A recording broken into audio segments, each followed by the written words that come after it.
9월 28일 복된 이 아침 하나님께서 우리에게 주시는 귀한 말씀은 사무엘하 6장 12절에서 23절의 말씀입니다. 하나님 앞에서 체면 차리지 말라라는 제목으로 함께 말씀 나누도록 하겠습니다. 여호와의 괴가 가드 사람 오베데돔의 집에 석 달을 있게 되었는데 여호와께서 오베데돔과 그의 온 집에 복을 주신 거예요. 이 사실이 다윗에게 전해졌고 들은 즉시 다윗이 가서 하나님의 괴를 기쁨으로 메고 오베데돔의 집에서 다윗성으로 올라가게 됩니다. 내 생각이 아닌 하나님의 말씀대로 온전히 순종하여 이것을 진행하게 됩니다. 그렇게 여호와의 괴를 맨 사람들이 6걸음을 가자 상상치도 못한 일이 벌어지게 되는데요. 다윗이 소와 살찐 송아지로 제사를 드리는 겁니다.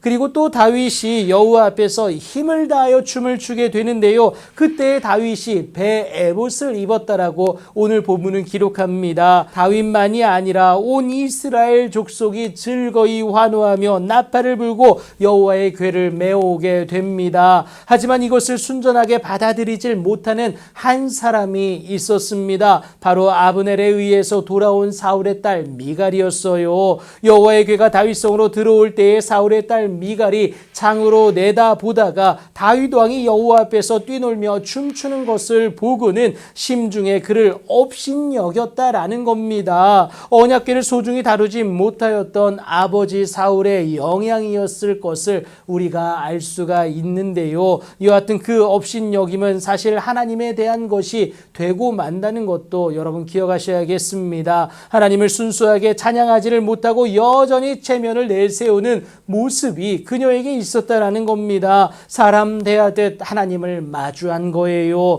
하지만 하나님을 진정으로 마주한 자에게 하나님은 체면 차릴 타인이 아니라 내 치부까지 만져주사 위로해 주실 우리의 아버지가 된다는 사실입니다. 그래서 임재할 하나님을 기대하며 뛰놀기까지 한 다윗 아닙니까? 그의 못지않은 하나님에 대한 그 진심이 여호와의 괴를 메고 들어오는 그때에 드러나게 됩니다. 번제와 화목제를 여호와 앞에 드립니다. 또 만군의 여호와의 이름으로 백성들에게 축복하는데요. 모든 백성 곧 이스라엘 무리에게 남녀를 막론하고 떡 한 개와 고기 한 조각과 또 건포도 떡 한 덩이씩 나누어 주게 되는데 이것은 화목제사 이후에 그 화목제물을 함께 제사 드린 자가 나누는 것을 연상하게 됩니다. 그 기쁨을 가지고 다윗이 자기의 가족에게도 축복하러 돌아오게 됩니다. 하나님 임재의 기쁨을 나누기 위함이었어요. 그런데 사울의 딸 미갈이 나와서 다윗을 맞으며 이르기를 뭐라고 합니까?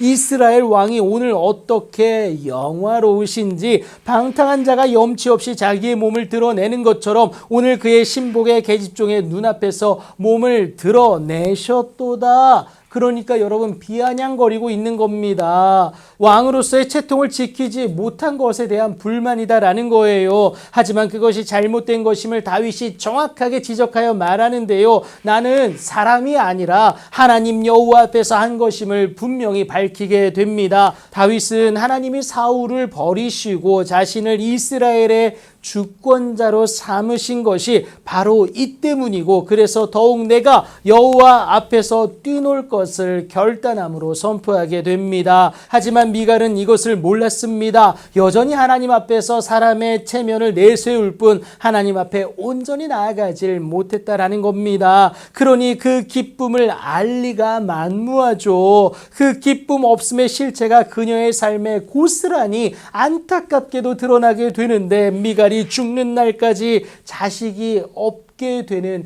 그 사실이다라는 거예요. 하나님으로 말미암는 기쁨을 누려내는 자가 삶에서도 하나님으로 말미암는 기쁨의 실체를 소유할 수 있다는 사실 여러분 꼭 기억하시기 바랍니다. 그러니 오늘도 다윗처럼 뛰노실 수 있어야 합니다. 오늘도 변함없이 나와 함께 하시는 하나님으로 말미암아 기뻐할 수 있어야 된다라는 거예요. 상황은 아직 여전할지라도 하나님으로 기뻐하는 나로 하여금 하나님은 반드시 일하실 것이기 때문에 그렇습니다. 하나님만 바라보는 그 기쁨을 온전히 소유하심으로 말미암아 승리의 주인공 되는 여러분들 되기를 예수님의 이름으로 축복합니다.